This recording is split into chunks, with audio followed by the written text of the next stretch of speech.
Hi everyone, welcome back to my channel. Today we're going to be talking about how to read a yarn label. So I've gathered up a couple different yarns here so that we can go over the basics. So I'm going to get started with what we're going to learn about first. So if you've ever seen a yarn label, it can be a little confusing, especially if you've never used one before to knit or crochet, or if you just kind of grab what's pretty, what you like, what feels soft. So we're going to go over the basics of what you really need. Not everything on a yarn label is going to be super important, especially if you're just getting started, but we're going to show you the 5 things that you should look at. So our first one is going to be your yarn weight. So you always want to know how much weight your yarn has, and this is going to be the thickness of your yarn, and it'll also tell you what your yarn may be good for. So the thicker the yarn, the better it is for winter things, sweaters, blankets, hats, and things like that. And the lighter it is, it might be better for summer, or if it's a lace weight, it might be better for a doily. The second is going to be your yardage information, and that's going to tell you how many yards per skein that you need. So if you're following along with a crochet pattern, it typically will tell you how many yards that you need to complete that project, so you'll know how many skeins that you need to buy. And that's extremely important as well. The third thing is going to be your recommended hook or needle size, depending on if you are crocheting or knitting. So for example, this one shows you a little crochet hook and it says 8 millimeters. And again, we will go into this more in detail later. The next thing is going to be your care instructions. So if you make something handmade, you definitely want to keep it. You don't want to accidentally wash it the wrong way and destroy it. We've all been there. I've definitely been there. So we're going to take a look at those care instructions, and those work the exact same as your regular laundry instructions work for anything that you buy from a regular store, so it'll be easy to go over those symbols. And last thing is your yarn material, which this also relates to your yarn weight in that it might tell you what your yarn may be good for. So we're going to go ahead and we're going to jump into a little bit more of the details. So on the back of your skein, you'll always find a little symbol that depicts a yarn skein with a number in the middle. And this tells you what your yarn weight is. So this is a weight 3 yarn, and you'll see above it that it is a lightweight yarn. And the weight is important on your yarn because it tells you what kinds of projects you might want to make. The lighter the yarn, the airier it may be, the better the drape may be. So this would probably be great for a summer project since it's lighter. Lace weight yarns, for example, are a weight 0 yarn, and those are great for making doilies and very intricate designs. The thicker yarns, such as wool blends that are much thicker, those are better for sweaters or blankets, winter projects, and things like that. So that's very important. And if you're ever testing for someone, they'll always tell you what weight yarn that they want you to use, so you always have to pay very careful attention to that. The second thing we're looking for is our yardage information. So every skein of yarn tells you how many yards per skein it is. So on the back here, you'll see this is 157 yards for one skein. If you had a project that required 200 yards, you would need 2 skeins to complete this, and then you would have a little bit of leftover. And that's very important. Again, if you're testing or making something from a pattern, it'll always tell you how many yards it requires so that you know how many skeins you should be buying. And again, that's different for everything. So this one is 232 yards. So if you were doing that same project from before and you needed 200 yards, this one skein would cover it for you. The third thing we're going to jump into is your recommended hook or needle size. So I'm going to pull out some hooks so that we can look at some examples. So these are 2 extremely, completely different hooks.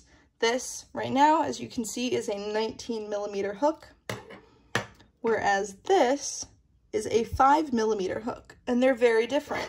I would never want to use this hook with this yarn, because this is extremely thin yarn, and this is an extremely unthin hook. But something like a 5 millimeter yarn would be more up this alley. If you flip to the back, you'll always see that there is a crochet hook symbol and knitting needle symbols, and these are your recommended hook sizes for this yarn. So in this instance, they're the same. They both recommend 4 millimeters, but this is not always the case. So I will pick up this other yarn, and you can see here that if you are using knitting needles, they recommend a 4.5 millimeter knitting needle. If you're crocheting, they recommend a 6 millimeter crochet hook. But as always, the general rule of thumb is the thicker the yarn, the thicker your hook should be, or the thicker your knitting needle should be. So that's extremely important. Normally, if you are making a pattern, it'll always tell you what your recommended hook size is to meet the gauge. If you cannot meet the gauge, you should be either adjusting your tension or switching out your hooks. For example, if your gauge is coming out too small, you might want to try a hook size bigger, and vice versa. So the next thing that you're going to want to look at is your care instructions. So obviously, if you make something handmade, you want it to last you a good long time. You spent the money buying the yarn, you put your heart and your time into this, so you want it to last.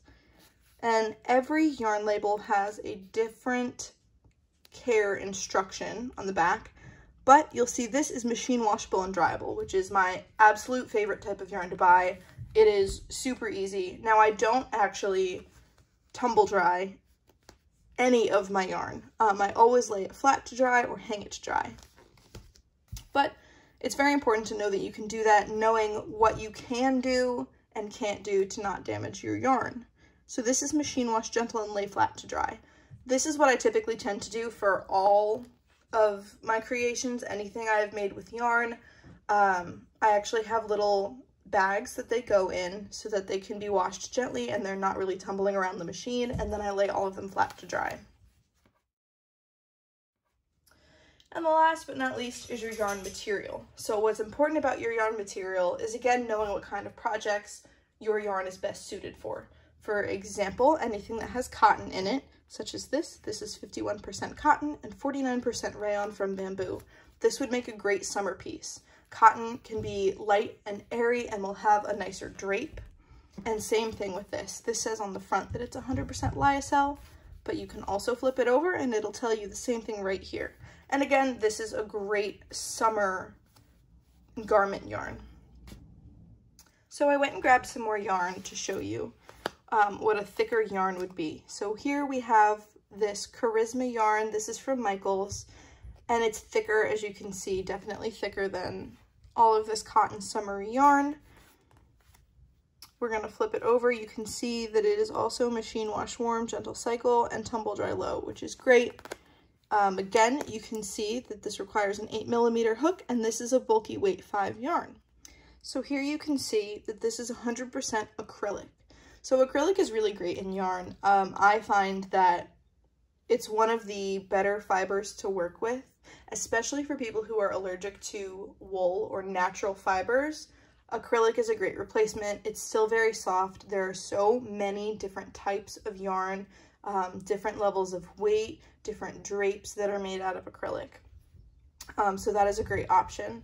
And that is just another example of a yarn that you might find. Thank you all for checking out this video. I hope this was helpful for you. I know this definitely would have been helpful for me to know the first time I walked into a yarn section. If there are any other tips you'd like to see from me, please leave a comment below and make sure to subscribe for even more. Until next time.